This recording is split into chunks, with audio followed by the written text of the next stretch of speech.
신구약 전체에 게시된 주 예수 그리스도에 관한 진리.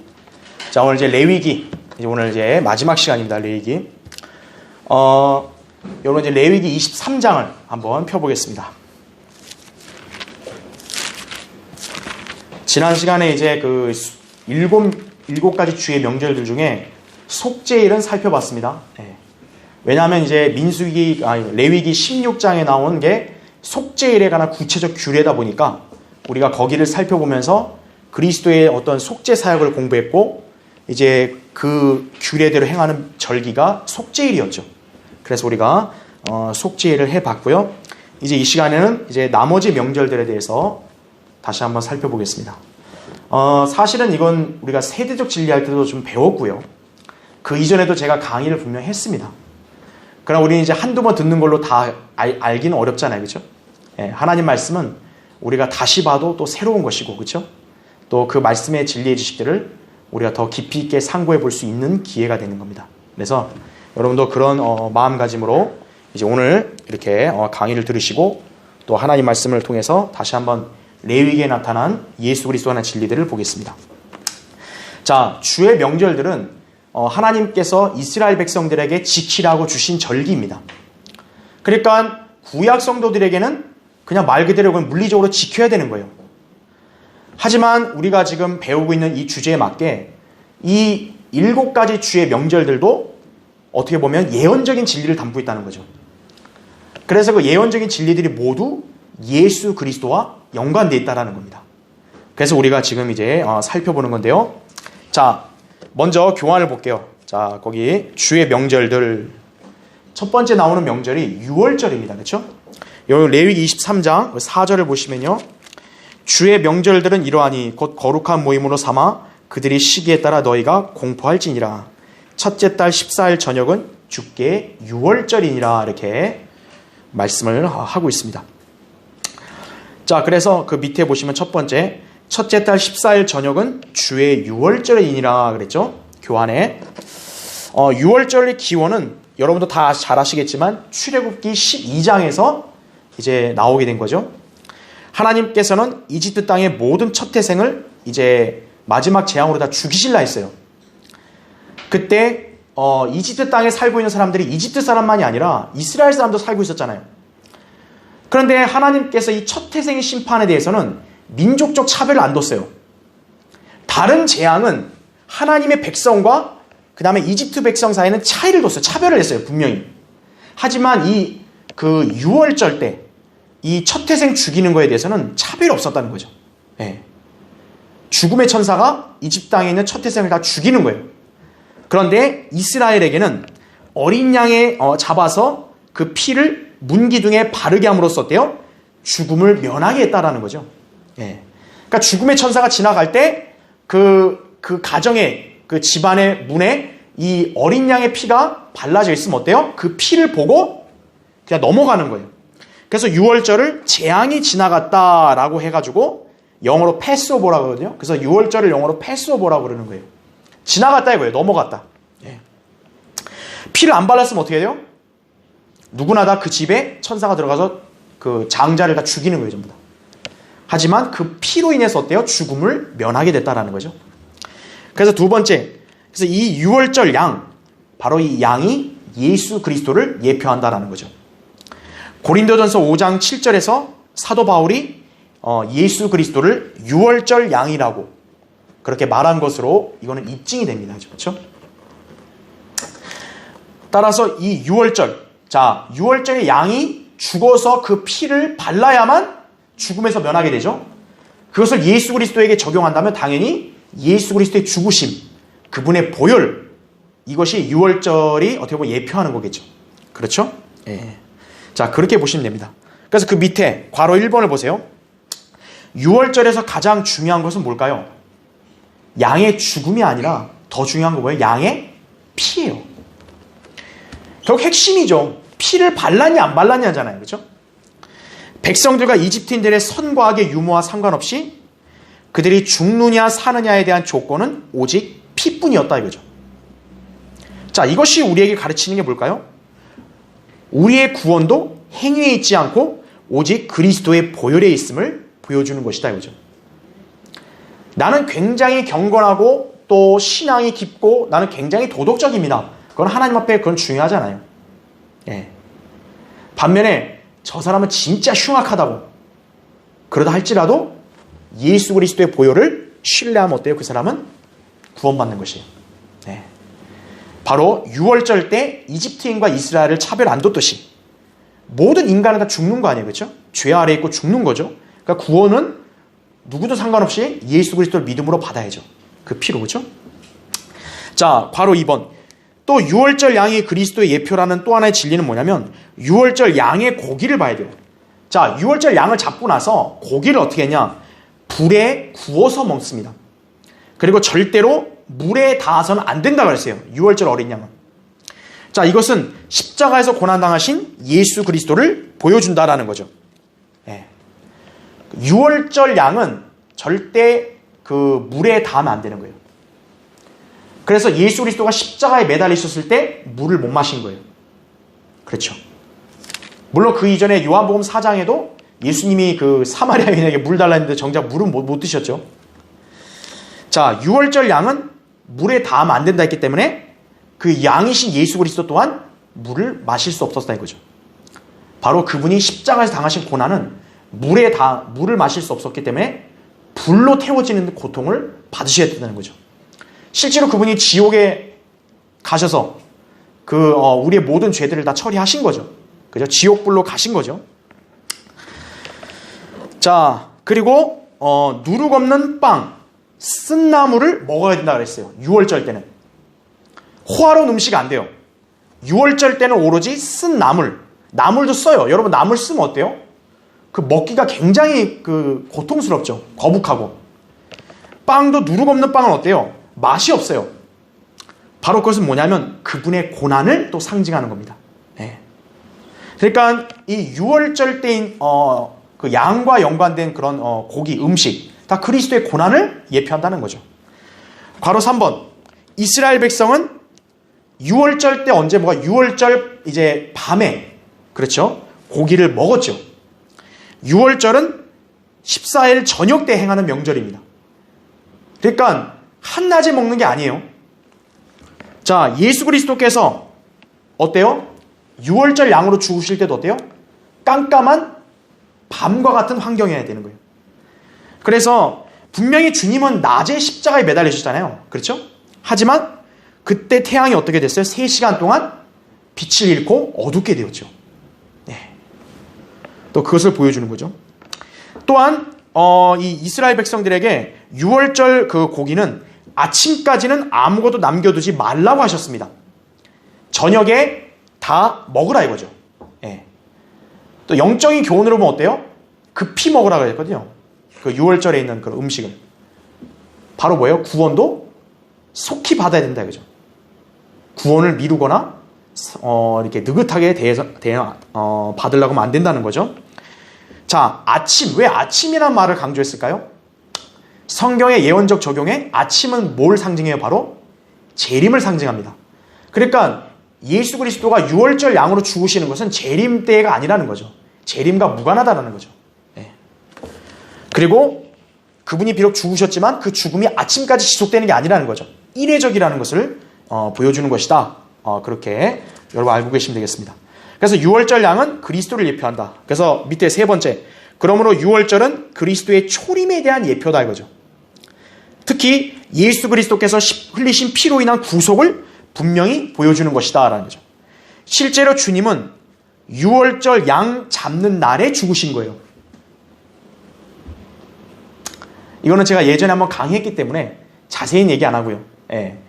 그 실제로 수요일 날, 그죠? 14일 그 오후쯤에 죽으셨잖아요, 그렇죠? 예. 그래서 유월절 양잡날에 죽으셨다. 주님께서는 유월절에 대한 예표를 분명히 이루신 것이다. 이렇게 보시면 됩니다. 자, 그 다음 밑에 이제 주의 명절들, 이제 무교절을 보겠습니다. 자, 유월절 다음에 무교절이에요. 자, 무교절은 뭘 나타내냐면 그리스도의 흠없으심을 나타낸다라는 거예요. 자, 유월절은 죽으심이었죠. 무교절은 그리스도께서 역시 흠없으시다는 걸 보여주는 거예요. 자, 밑에 보세요. 첫 번째, 레위기 23장 6절부터 8절에는 무교절에 대해 말씀한다 그랬어요. 예. 자, 6절 8절에 보면 6절에 같은 달 15일은 주께 무교절이니 7일 동안 너희는 누룩 없는 빵을 먹을지니라 이렇게 말씀합니다. 자, 6월절이 14일 날 저녁이었잖아요. 근데 어떻게 되죠? 무교절은 언제예요? 15일입니다. 즉 14일에서 15일, 6월절 바로 다음이 무교절인 거예요. 그러니까 여러분이 꼭 알고 계셔야 되는 게 뭐냐면 14일 저녁 때 6월절 양을 잡고 먹은 다음에 어때요? 먹는 즉시 뭐예요? 무교절이 바로 그냥 이어지는 거예요. 그러니까 6월절과 무교절은 분리된 게 아니라 어떻게 보면 뭐예요? 연결되어 있다고 봐야 돼요. 그래서 이 무교절은 언제까지 지키냐? 그 시작된 첫날부터 일주일간 그렇게 7일 동안 지킨다라는 거죠.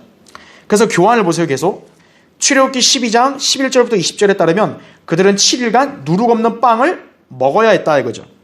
이것이 바로 이 명절이 무교절인 이유이다라는 거죠. 예. 그러니까 무교절이란 용어가 우리에게 좀 약간 생소할 수 있는데 이게 영어 단어의 뜻을 보면 그러니까 누룩 없는 빵 먹는 날이다 이거예요 사실은. 예, 이 날이 절기가. 자, 이 빵은 6월절 식사 때 먹는 것이었다 이거죠. 그래서 6월절과 무교절은 종종 한 명절처럼 묶여서 제시되고 있다라는 거죠. 예. 그러니까 그 성경에 어떤 거 보면은 6월절이란 말 안 쓰고 그냥 무교절을 지키란 말이 나오고요. 어떤 경우는 6월절만 나오는 경우도 있고. 결국 뭐냐면 그 둘 중에 하나만 언급해도 결국 뭐예요? 둘 다 같이 지키게 되는 거다 이거죠. 그죠? 그래서 밑에 보세요. 두 번째, 6월절과 연계해서 예표적으로 말할 때 자, 무교절은 예수 그리스도의 흠없으신 대속적 죽음을 기념하는 것이다 라는 거죠. 자, 6월절 때도 누룩 없는 빵을 먹었잖아요. 그렇죠? 그 6월절 양이신 예수님의 죽음을 나타내는 게 6월절이잖아요. 무교절도 연결돼 있죠. 바로 그리스도께서는 누룩 없는 빵처럼 뭐예요? 흠이 없으셨다라는 거죠. 성경에서 누룩은 죄나 거짓 교리를 나타내는 거예요. 이 엉터리 교회들처럼 복음 아니에요, 복음. 그게 복음이면요. 왜 하나님께서는 구약에서 제사 지낼 때 다 누룩을 넣지 말라 했겠어요? 특히 6월절이 예수님의 죽으심을 예표하는 거면 누룩이 복음이면 차라리 누룩 넣은 빵을 먹어야죠. 그렇지 않겠어요? 예수님의 죽으심이 복음인데. 근데 누룩을 넣지 말라 그러잖아요. 그러니까 그것만 봐도 아는 건데 소위 무지한 개신교회들, 특히 감리교회들이 그런 거예요. 복음이 누룩이다 이거 누룩. 누룩이 복음이다 이거예요. 그러니까 누룩 넣어서 빵이 부풀잖아요. 복음이 들어가면 전체가 기독교화 된다 이거죠. 우리나라의 교회 수가 이제 6만여 개 대략 뭐 된다고 하는데요. 이 조그마한 나라에 6만 개 교회가 있다면요. 그럼 벌써 복음화 돼야 되는 거 아니에요? 복음화 됐나요? 복음도 전하지 않는 교회들이 태반이에요. 태반이 거의 대다수. 그렇죠? 네. 바로 그것이 엉터리다 이거죠. 자, 계속 교환 보세요. 거기 아까 그 두 번째 줄 보면 그리고 그것은 자연스럽게 6월절 어린 양신 예수 그리스도로 인해 구원받은 우리들의 삶에서도 역시 누룩은 제거되어야 한다는 것을 상징한다 이거죠. 왜 누룩 없는 빵을 먹으라 그랬냐? 바로 성도의 신앙생활, 믿음의 생활도 어때요? 누룩 없이 거룩하고 성결하게 지키라는 거예요. 예수 그리스도가 흠없으셨던 것처럼 우리 구원받은 성도들도 어때요? 누룩 없는 그런 거룩하고 또 정결한 삶을 살라고 하는 것을 여기서 교훈으로 알려주는 것이에요. 그러니까 주님이 말씀하셨잖아요. 내가 거룩하니 뭐예요? 너희도 거룩하라 했잖아요. 주님이 거룩한데 주님을 믿는 성도가 불결하면 안 되죠. 그렇죠? 자, 누룩, 죄이기 때문에 성도들의 성결한 삶을 요구하시는 것이다 이거죠. 성도들이 왜 성결해야 되냐? 주님이 성결하니까. 그것을 이 무교절에 보여주는 것이다 이거죠. 자, 그 다음 밑에 초실절입니다. 자, 그 레위기 23장에 거기 보시면은 9절부터 한번 볼게요. 주께서 모세의 길로 말씀하시기를, 레위기 23장 9절이요. 이스라엘 자손에게 고하여 그들에게 말하라. 너희는 내가 너희에게 주는 땅에 들어가서 거기서 수확을 거두면 너희는 너희 수확의 첫 열매들의 단을 제사장에게로 가져올지니라. 여러분 거기 이 절기의 중요한 건 뭐냐면 잘 표시해 두세요. 첫 열매들이에요. 11절에 그러면 그가 주 앞에서 그 단을 너희를 위하여 받아들여지도록 흔들지니. 자, 그 다음도 잘 표시해 두세요. 언제 하는 거예요, 그거를요? 안식일 후 다음 날에 제사장은 그것을 흔들지니라 이렇게 말씀을 하고 있다라는 거죠. 자, 이 절기가 초실절이라고부터 우리가 얘기를 합니다. 예. 왜냐하면 첫 열매들의 단을 갖고 와서 흔드는 거니까 그래요. 그런데 이거에 대해서 사실은 이제 여러 가지 얘기들이 있어요. 우리가 또 이따 보겠지만 오순절, 소위 칠칠절, 그것도 어떻게 보면 일종의 추수들 수확과 연관된 그런 절기거든요.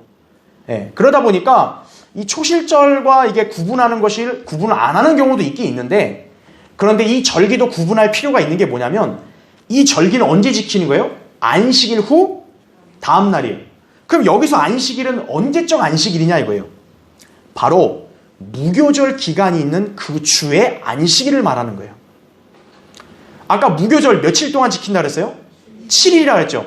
7일이라고 하면 그게 어느 요일이든 상관없이 어때요? 일주일이니까 하루는 반드시 토요일 안식일을 지나가겠죠.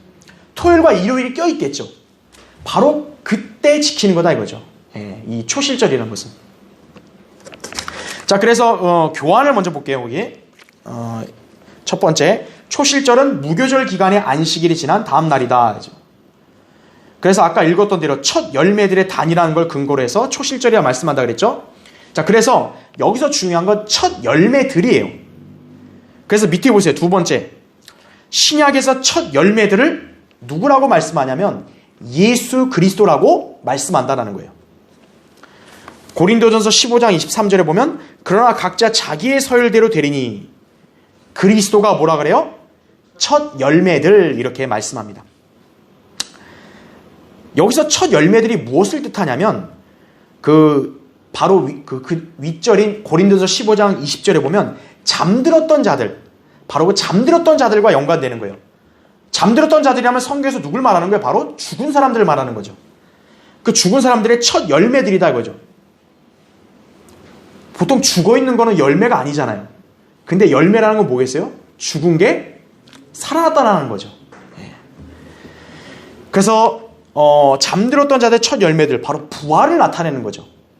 따라서 이 절기는 예수 그리스도의 부활을 예표하는 거예요. 초실절은 바로. 자, 어떻게 이게 예수님이 첫 열매들이라 불리시고 또 초실절과 연관되는지 보시면 밑에 보세요. 괄호 1번. 예수님께서 십자가에서 죽으신 날, 여러분 이제 예전에 강의 듣고 배우셨죠? 수요일 저녁이라 오후라 그랬죠. 그리고 그분은 그 이후에 시작되는 안식일, 토요일이죠. 그 안식일이 지난 다음 날, 주의 첫날, 일요일에 부활하신 거죠. 그래서 마태복음 28장 1절이나 마가복음 16장 1절에 보면 안식일로 다음 날, 주의 첫날 새벽에 이제 여인들 갔는데 어때요? 동굴의 문이 그 무덤 문이 굴려져 있고 예수님 부활하셨잖아요, 이미. 그렇죠? 그분은 부활하셨는데 중요한 게 뭐냐면 죽은 자들로부터 부활하신 첫 번째 분이시다라는 거죠, 그분이. 예. 그 이전에 어때요? 죽고 나서 바로 부활한 케이스가 없다고요. 예. 이렇게 예수님이 살리신 인물은 있지만, 또 구약에서 또 죽었다 살아난 인물은 있지만, 그러니까 예수님은 어때요? 직접 부활하신 거죠. 예, 그렇죠? 죽은 자들로부터 부활하신 첫 번째 분이시다 이거죠. 그런 의미에서 주님은 첫 열매들이 되신 거다 이거죠. 처음이시니까. 그렇죠? 그 다음 보세요. 밑에 괄호 2번. 그러나 예수님은 혼자잖아요. 근데 첫 열매라고 안 하고 첫 열매들이라고 말해요. 예수 그리스도를. 왜 그러냐? 바로 그분께서 부활하실 때 그분 혼자만 부활한 게 아니라 잠들었던 많은 성도들, 즉 구약 성도들, 많은 구약 성도들이 부활했기 때문이죠.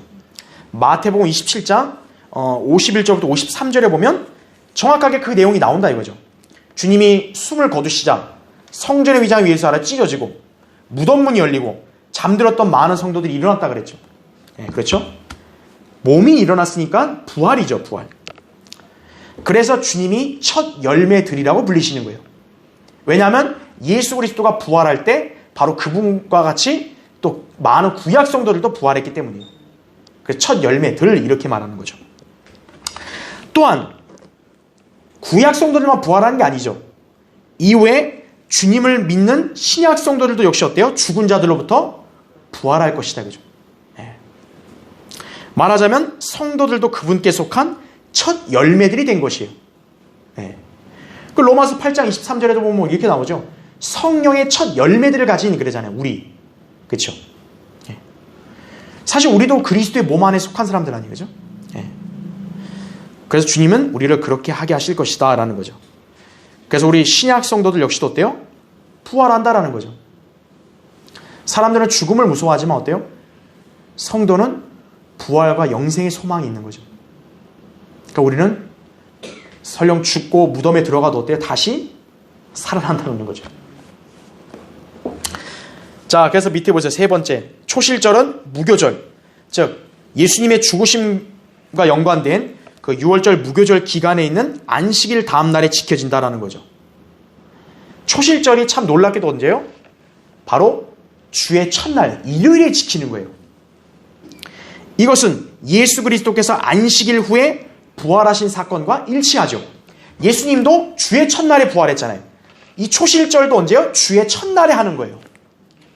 단을 흔들었다 이거죠. 바로 부활이죠. 예수님도 안식일 지난 다음 주의 첫날에 부활하셨다라는 거죠. 그러므로 초실절은 그리스도의 부활에 대한 모형이다. 이렇게 여러분 이렇게 보시면 되겠습니다. 자, 밑에 이제 오순절 볼게요. 자, 그럼 오순절은 무엇과 연관되어 있냐? 바로 예수 그리스도의 몸된 교회와 연관되어 있다는 거죠.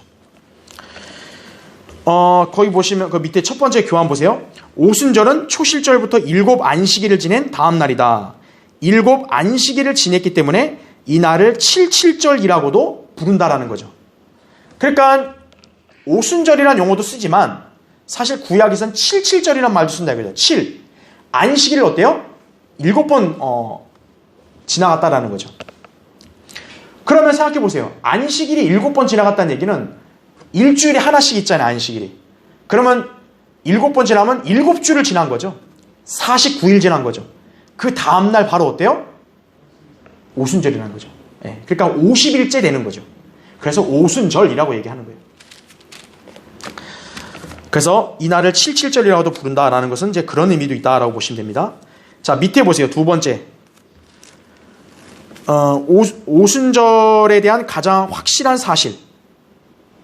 오순절 하면 당연히 누구와 연관되어 있어요? 교회와 연관되어 있죠. 그럼 왜 교회와 연관되어 있냐? 바로 성령님께서 오순절 때 강림하셨기 때문이에요.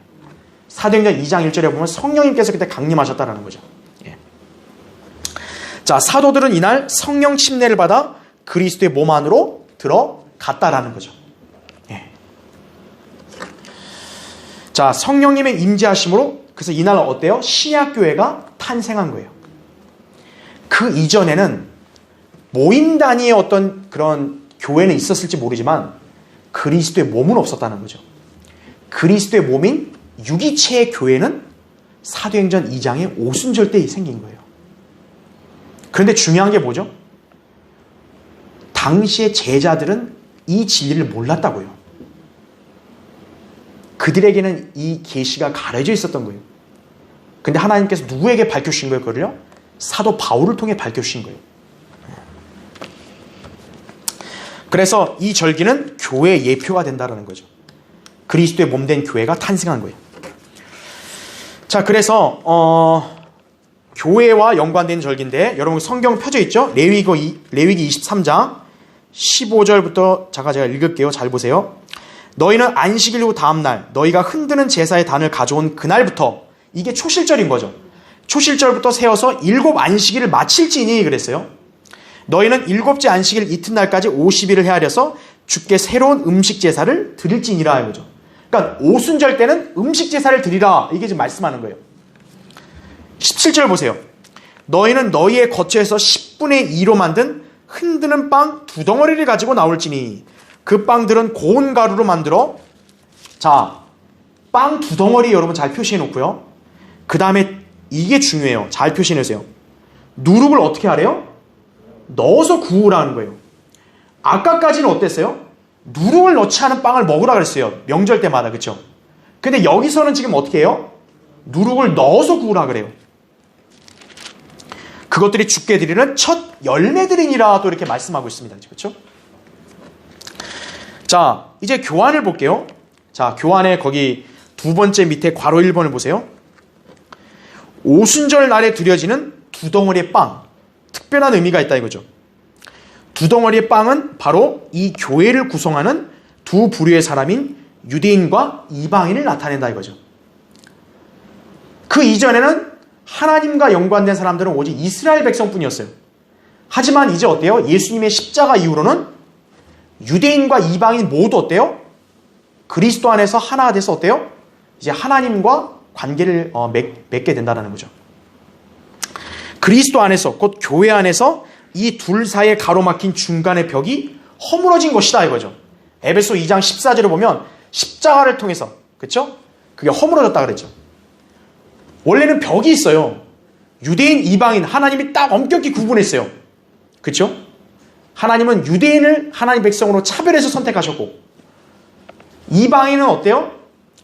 그 이스라엘 백성들의 관점에서는 개예요. 개. 그냥 개. 불결하다 이거죠. 근데 어떻죠? 예수님의 십자가로 어때요? 그 장벽이 어떻게 된 거예요? 다 무너지고 하나가 된 거예요. 그래서 그리스도 안에서는 차별이 없다는 거죠. 예수 그리스도를 믿고 구원받았으면 그리스도의 몸 안에서는 누구나 다 동등한 지체들인 거예요. 네. 무슨 어떤 출신 성분, 뭐 학연 이런 건 다 필요 없다 이거죠. 그렇죠? 자, 밑에 보세요. 괄호 2번. 그래서 빵 두 덩어리는 바로 교회를 상징하기에 적합하다 이거죠. 왜냐하면 교회 안에는 유대인, 이방인 어쨌든 두 무리가 같이 있으니까. 밑에 괄호 2번. 오순절은 안식일 그 다음 날인 주의 첫날이 또 지켜져요. 7 안식일을 헤아린다면 어때요? 그 다음 날 50일을 헤아려서 하라 그랬잖아요. 안식일이 토요일 아니에요. 그러니까 토요일이 지나고 난 그 다음 날이 50일째 아니에요. 그래서 주의 첫날이다 이거죠. 자, 이 오순절도 역시 주의 첫날에 지켜요. 바로 교회도 주의 첫날을 모인다라는 거죠. 교회는 유대인이 아니므로 안식일을 지키지 않아요. 그래서요. 그 대신에 그리스도인들은 안식 후 첫날, 곧 주의 첫날에 모여 예배드리고 성도의 교제도 하며 헌금도 거두고 설교도 듣는다라는 거죠. 자, 이건 한번 찾아볼게요. 여러분 고린도전서 한번 보세요. 고린도전서 16장 12절 한번 보세요. 16장 2절 보세요.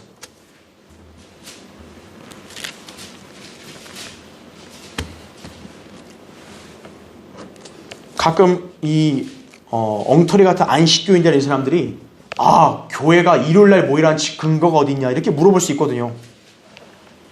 또 어떤 사람들은 일요일날 예배 드리는 게 성경 어디에 있냐 맞냐 뭐 이렇게 물어볼 수 있잖아요.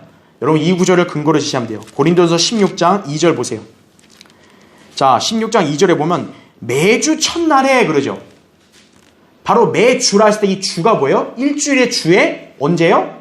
첫날에 너희 각자가 하나님께서 번성케 하신 대로 따로 저축하여 두어서 내가 갈 때에는 모금하는 일이 없게 하라 이렇게 말씀합니다. 자, 하나님께서 번성케 하신 대로 따로 저축해 두어서 그때 하라는 거죠. 성도가 헌금을 드리는 건 바로 언제 하는 거예요? 주의 첫날에 하는 거예요. 수요일, 새벽 예배, 금요철야 이렇게 해서 돈 걷는 건 비성경적인 거예요. 우리는 수요 기도회로 모이지만 우리는 기도의 성격을 갖고 모이는 거지 예배가 아니라고요. 그러니까 우리는 수요 기도회 때 헌금을 안 걷는 거예요. 여기 헌금 걷는 것은 매주 첫날이다. 주의 첫날에 헌금을 거두는 거죠. 그러니까 주의 첫날 예배 드릴 때는 헌금이 들어가는 거예요. 그래서요. 헌금을 안 거두면 역시 그것도 비성경적인 거예요. 소위 자기가 좀 되게 깨끗하고 거룩하지 않은 몇몇 이상한 집단들은요. 우리는 헌금 안 건다는 거예요. 그러면서 뭐냐면 저 뒤에다가 헌금만 비치니까 알아서 놓으라고. 어떻게 보면 되게 겸손한 것처럼 보이잖아요. 근데 그거는 인간적인 방식이죠. 성경에 따라야죠. 성경의 명령에서. 그럼 바울도 그냥 그렇게 말하지 말고 야 알아서 니네 하고 싶어 하고 말란 말아 이러면 되잖아요. 왜 매주 첫날 그렇게 하라 그랬겠어요. 그렇죠? 또 하나 더 찾아볼게요. 사도행전 20장 7절 보세요.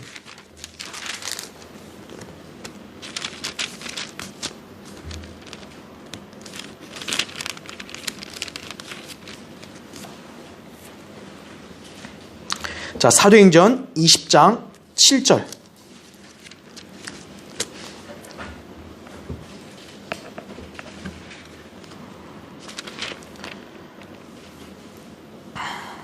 자, 20장 7절에 보면 그 주의 첫날, 또 여기도 뭐가 나와요? 주의 첫날이 나와요. 제자들이 빵을 떼고자 함께 모였을 때 그랬죠. 함께 모인 거예요. 바로 교제도 하는 거죠. 식사 교제도 하면서 또 예배도 드리는 거죠. 그 증거가 뭐냐면 계속 보세요. 바울이 어떻게 했어요? 그들에게 설교하되 그랬어요. 주의 첫날에 모여서 어때요? 바울이 설교를 하는 거죠. 바로 우리가 예배로 주의 첫날 모이면 설교하잖아요. 그랬어요. 그들에게 설교하되 다음날 떠날 준비를 하고 한밤중까지 설교를 계속하더라. 이거죠. 그들이 함께 모인 다락방에는 많은 등불이 켜져 있는데 유두고라고 하는 청년이 창가에 앉았다가 깊은 잠에 빠졌더라. 바울이 오래 설교함으로 그가 잠을 이기지 못하여 3층에서 떨어졌는데 일으켜보니 죽었더라 이거죠. 그 바울이 다시 살린 거죠. 우리는 지금 그나마 예배를 아주 잘 감사하게 드리는 거죠. 이때는 그냥 한밤중까지 설교를 얼마나 오래 했으면요. 그 청년이 졸다가 그 난간에 떨어져 죽었겠어요. 그렇죠? 한밤중까지 설교하면 여러분 어떻게 견디겠어요. 그렇죠? 그런데 이때는 그랬다 이거죠. 자, 한밤중 저녁이죠. 그래서 주의 첫날 우리가 모일 때 오전 예배 모이고 그리고 저녁 예배 모이는 거예요. 그게 성경적이에요. 그러니까 사실은 저녁 예배에 모이는 게 어떻게 보면 더 맞을 수 있는데 우리 한국의 성경드리는 교회들은 좀 특이해요. 왜냐하면 그 서울의 성경침례교회가 창립했을 때 서울 사람이 온 게 아니라 다 어디서 오냐면 저기 멀리서 뭐 광주 아니면 저 강원도 영월 뭐 남원 막 이런 데서 오니까 비행기를 타고 오는 거예요. 그러니까 그분들이 만약 그분들을 놓고 저녁 예배 드리면 어떻게 돼요? 이게 피곤해 하시고 또 가는 길도 저거잖아요. 그렇죠? 그리고 또 오후 내내 어디 있을 거예요. 그래서 일찍 예배 드리고 교제하고 그냥 가자 그래가지고 오후 예배를 드린 거예요. 그게 우리 성경 드리는 교회들의 전통이 된 거예요. 어떻게 보면. 예. 그러니까 그 뭐 미국이나 이런 다른 그 지역 교회들은 또 저녁 예배를 주로 많이 드리잖아요. 근데 우리는 오후 예배를 드린다라는 거죠. 예. 그러니까 어쨌든 중요한 건 뭐냐면 한밤중이든 아니든 간에 이렇게 또 두 번의 주의 첫날의 모임이 있었다는 게 또 이렇게 보여지는 거죠. 그래서 주일날도 우리가 예배를 2번 드린다라는 거죠. 예. 그걸 우리가 여기서도 하나 볼 수 있는 겁니다. 자, 그래서 여기서 이제 우리가 최종적으로 알아야 될 것은 교회는 안식일과 무관하다 이거죠. 그래서 신약 성경의 로마서 13장에 보면 10계명이 나오는데 우리에게는 도덕적인 다른 계명들을 다 지키라고 나와요. 부모를 공경하라든지 또 살인하지 말라, 간음하지 말라, 거짓말 이거 다 나오는데 안식일을 지키란 말이 안 나와요. 신약 성경에, 로마서에는. 왜일까요? 안식일은 교회와 무관하기 때문이에요. 네. 우리는 주의 첫날에 모인다라는 거죠. 네. 그걸 여러분들이 잘 기억하시고 이렇게 보면 빵도 떼잖아요. 그렇죠? 교제하는 거예요. 성도의 교제. 주의 첫날에 모여서 교제하는 것이죠. 자, 그렇게 보시면 되고요. 밑에 세 번째. 자, 아까 표시했던 대로 빵에 누룩을 넣으라는 명령이 있죠. 굉장히 이례적입니다. 이것은 비록 교회의 성도들이 구원은 받았지만 아직 몸의 구속을 받지 못하고 육신 안에 거하고 있기 때문에 불완전한 성도에게서 나타나는 결점이나 죄들을 상징하는 것이다 이거죠. 즉 뭐냐면 우리가 누룩을 죄나 거짓교리라고 이렇게 배웠잖아요. 그러면 그 빵에 누룩을 넣었다는 얘기는 그리스도의 몸 안에도 그런 죄가 있다라는 거죠. 예수님이 죄가 있다는 게 아니고 그리스도의 몸을 형성하는 우리 지체들이 어때요? 아직은 불완전하다라는 거죠. 그래서 영적으로 신실한 성도들이 있는 반면에 육신적인 사람들도 있다라는 거죠. 예. 그런 사람들은 특히나 죄가 이렇게 많이 물들어 있잖아요. 그렇죠? 그런 거를 상징하기 때문에 빵에 누룩을 넣었다라는 거죠. 또 누룩이 또 거짓 교리를 나타낸다 그랬죠. 마태복음 16장에 예수님이 그 누룩을 거짓교리라 말씀하셨잖아요. 그래서 그것을 빵을 상징하는 교회를 상징하는 빵에 누룩을 넣었다는 것은 교회 안에도 거짓교리가 이렇게 언제든 스며들고 또 퍼질 수 있다는 걸 보여주는 것이에요. 우리가 성경대로 믿는 신실한 교회는 어때요? 거짓교리를 허용 안 하죠. 하지만 성경을 잘 모르는 그 연약한 교회들은 어때요? 거짓교리가 스며든다고요, 때로. 성도들 가운데서 어때요? 거짓교리에 물든 사람들이 있다고요. 구원은 받았어도 그런 좀 이단적인, 비성경적인 그런 성경 지식에 좀 이렇게 좀 오염된 사람들이 있다고요. 그런 걸 또 보여주기도 하는 것입니다. 자, 이제 그 다음 페이지 보세요. 이제 나팔절을 보겠습니다. 자, 오순절 끝나고 이제 나팔절이 나와요. 이제 그 나팔절은 그 교환을 보시면 첫 번째, 일곱째 달의 첫날이다 이거죠. 자, 오순절에서 이제 간격이 좀 띄어졌죠. 그 나팔절은 일곱째 달 첫날, 이날을 안식일로 삼고 나팔들을 불어 기념일과 거룩한 모임을 가졌다라는 거죠. 그 나팔절 때는 나팔을 불어서 어때요? 엄숙한 모임을 갖는 거예요. 그래서 이 날에는 어떤 육체 노동도 하지 말아야 하며 주께 불로 드리는 제사를 드렸다고 레위기 23장 24절 25절에 그렇게 나옵니다. 자, 그럼 이건 뭘 상징할까요? 자, 아까 오순절이 교회 상징하고 교회가 지났잖아요. 오순절, 그쵸? 교회 하면 끝나고 이제 나팔절이 왔으면 뭐예요? 다시 재림과 연관되어 있는 거죠. 특히나 이 나팔절, 이스라엘과 연관되어 있다는 거죠. 예. 그래서 밑에 두 번째 보시면 나팔절은 예수 그리스도의 재림과 연관된 절기이다 하죠. 이는 예수 그리스도의 재림 때 실제로 나팔이 불려지기 때문이다 이거죠. 마태복음 24장에 보면 이제 거기에 환난 성도들의 휴거와 또 재림이 나온다고요. 그때 나팔을 불고 주님이 구름을 타고 오신다 그랬다고요. 바로 이 나팔이 재림과 연관되어 있다는 거예요. 그래서 지금 여기 나팔절도 재림으로 연관되어 있다는 절기라고 보시면 돼요. 그러면 어떻게 연관되어 있냐 볼게요. 밑에 1번. 구약에서 하나님께서는 출애굽 때 광야에서 은으로 나팔 2개를 만들어 지폐를 소집하거나 진영을 이동시킬 때, 경고를 할 때, 회중이 함께 모여야 할 때, 대적과 싸우러 나갈 때 등 여러 경우에 불도록 하셨다라는 거죠. 그러니까 나팔은 뭔가 이스라엘 백성의 진영을 결집시키는 거예요. 백성을 한 곳으로 모으는 그런 역할을 했다는 거죠. 특히 일곱째 달 첫날에 나팔을 부는 것은 매달의 시작에 불었던 나팔과는 구분되는데 특히 일곱째 달의 핵심인 장막절과 연관이 있다는 거죠. 제가 얘기했죠. 저번에도 한번 강의했죠. 일곱째 달, 그렇죠? 7 중요하자 그랬죠. 성경에서요.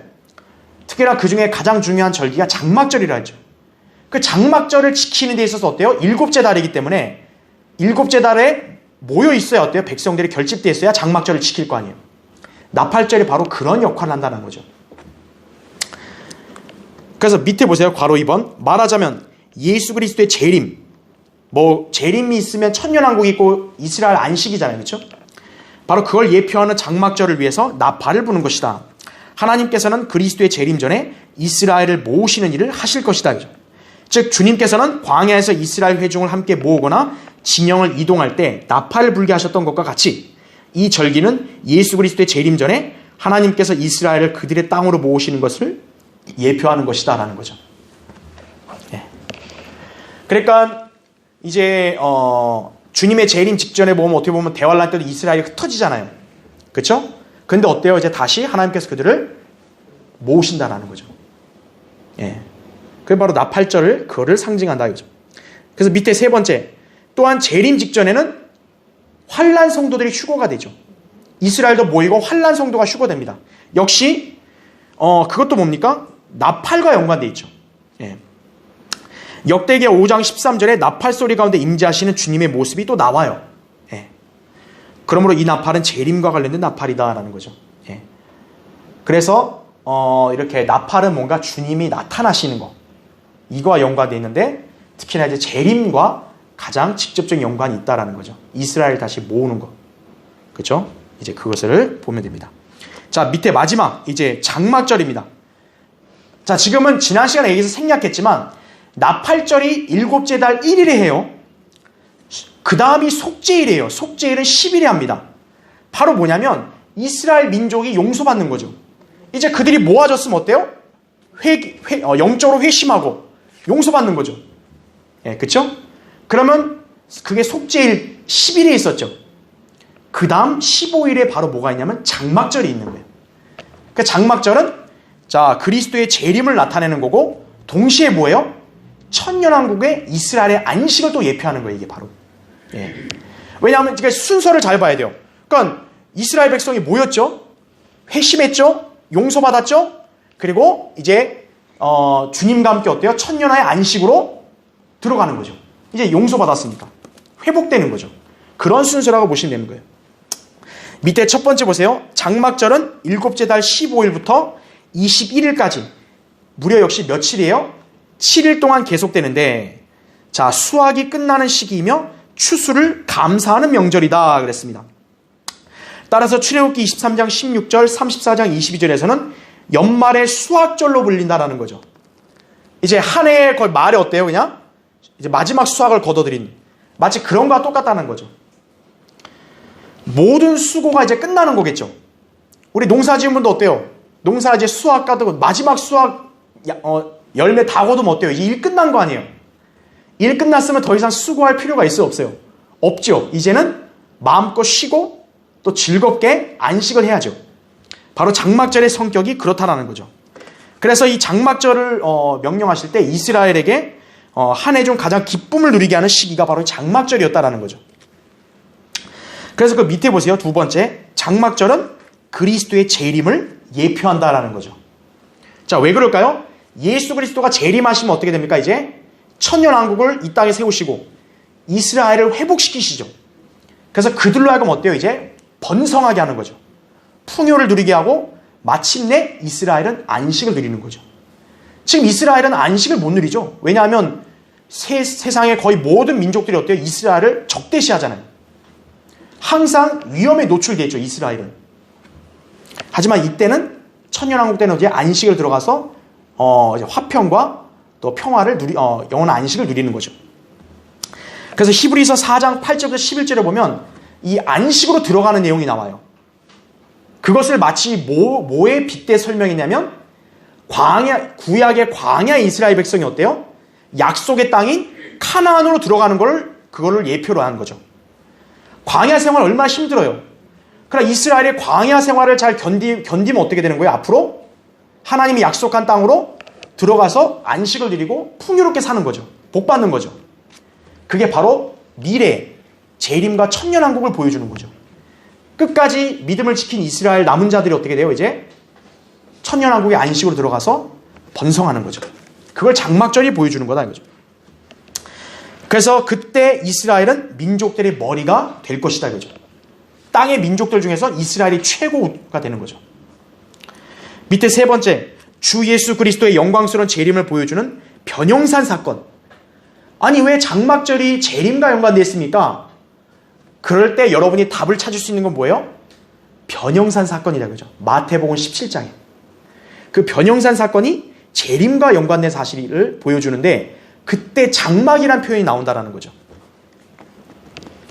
자, 한번 여러분 마지막으로 찾아볼까요? 마태복음 17장 한번 보세요. 자, 이것은 이제 교환 말고 여기 성경을 읽으면서 같이 설명을 드리고 여러분 들으시면 될 것 같아요. 마태복음 17장 보세요.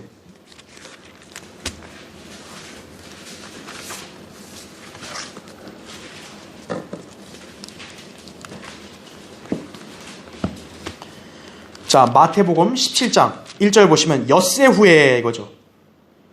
엿새 하면 숫자가 뭐예요? 6이죠. 6일 지나면 어때요? 7일이죠. 6천년 지나면 어때요? 7천년, 일곱 번째 천년, 안식이죠. 천년왕국. 보세요. 예수께서 베드로와 야고보 형제 요한을 데리고 따로 떨어져 있는 높은 산으로 올라가시어 그들 앞에서 변형되시니 그의 얼굴은 해처럼 빛나고 그의 옷은 빛처럼 희어지더라 그랬습니다.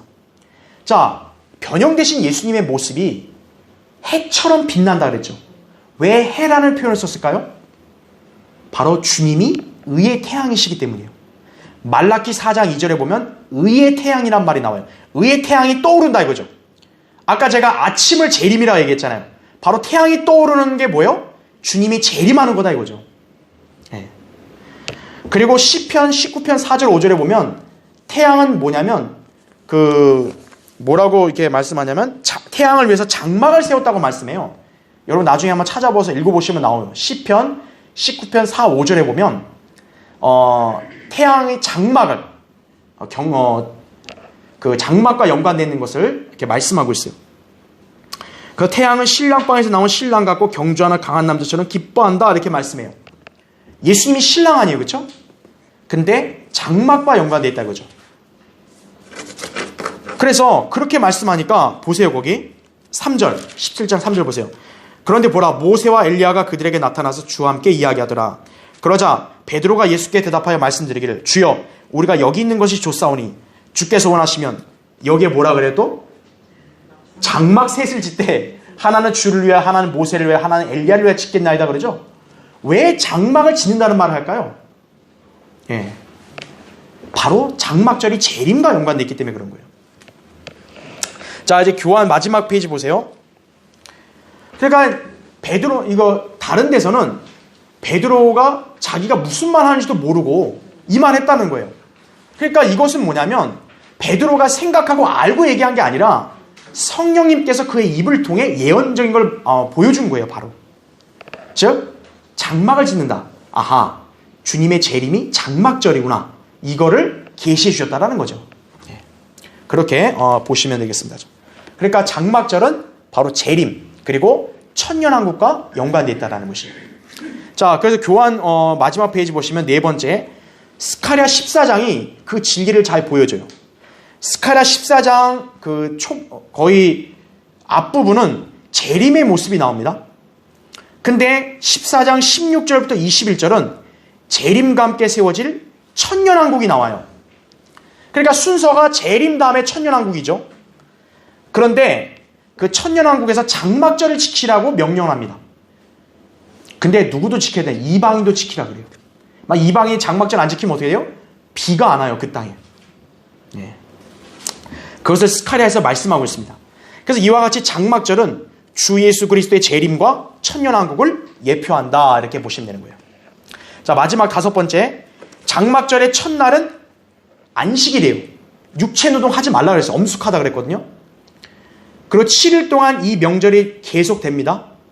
근데 중요한 게 뭐냐면 다른 명절들은 며칠 동안 하고 나서 끝나잖아요. 그런데 장막절은 어때요? 이 7일 동안 지킨 다음에 그 다음 8째 날에도 역시 어때요? 안식일로 또 지켜야 돼요. 그러니까 장막절의 기간은 7일인데 7일이 끝나고 끝이 아니라 끝난 다음 8번째 날도 또 안식일을 지켜야 돼요. 자, 바로 이건 뭘 나타낼까요? 하루를 1000년으로 환산해 본다면 7000년 다음에가 8번째 날, 8000년 아니에요. 그것은 끊기는 게 아니라 뭐라는 거예요? 바로 이어진다라는 거죠.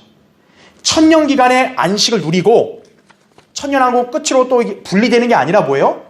1000년의 안식이 이제 영원 시대의 영원한 안식으로 이어진다라는 거죠. 우리는 이제 천년왕국 이후에는 새하늘과 새 땅이라는 영원 세계로 들어갈 거 아니에요, 그렇죠? 그 영원한 안식으로 들어가는 것을 보여주는 거예요, 장막절이. 그러니까 장막절은 그리스도의 재림, 천년왕국의 이스라엘 회복, 안식, 그리고 영원 세계 안식까지 다 총망라하고 있다라는 거죠. 그래서 이 구약의 명절들 중에서 장막절이 굉장히 엄숙한 절기고 강조하는 이유가 그거예요. 성경에서 바로 뭡니까? 강조하는 거는 예수 그리스도의 재림과 왕국이죠. 예. 그래서 장막절이 중요한 이유가 바로 여기 있다라는 것입니다. 자, 이제 결론적으로 우리는 레위기를 통해서 그리스도와 연관된 많은 진리들을 살펴봤죠. 율법의 항목들이 너무 많아서 그냥 계속 읽다 보면 좀 지루한 감을 느낄지 모르지만 그 가운데도 예언적인 진리들과 모형들이 이렇게 나온다라는 거죠. 히브리서 10장에 보면 율법은 그림자라 그랬잖아요. 여러분 실체를 보고 나서 그림자를 보면 어때요? 그림자의 모양을 더 잘 이해하게 되죠. 만약 실체를 안 보고 여러분 그림자만 보면 저게 암흑의 A인지 암흑의 B인지 누가 어떻게 알아요? 근데 암흑의 A와 B의 실체를 이미 안 상태에서 그림자를 보면 어때요? 더 뚜렷하게 잘 보게 되고 알게 되는 거죠. 여러분이 신약 성경을 교리서이기 때문에 당연히 읽고 공부하지만 그런 지식을 갖고 있는 상태에서 구약 성경을 이제 읽고 공부하다 보면 어때요? 더 확연하게 더 잘 알 수 있다는 것이에요. 우리가 지금 이 시간에 이렇게 강의하는 이유도 바로 뭐예요? 그것을 우리가 배우자라는 것이죠. 그렇죠? 예. 자, 어려운 어떻게 보면 약간 딱딱할 수 있는 레위기인데 여러분은 이 말씀들을 잘 기억하셔서 앞으로 성경 읽을 때 예수 그리스도와 연관된 진리들을 더 확실하게 또 임재하는 계기로 삼으시고 이제 다음 시간에 저는 이제 민수기 그걸 통해서 이제 강의를 하도록 하겠습니다.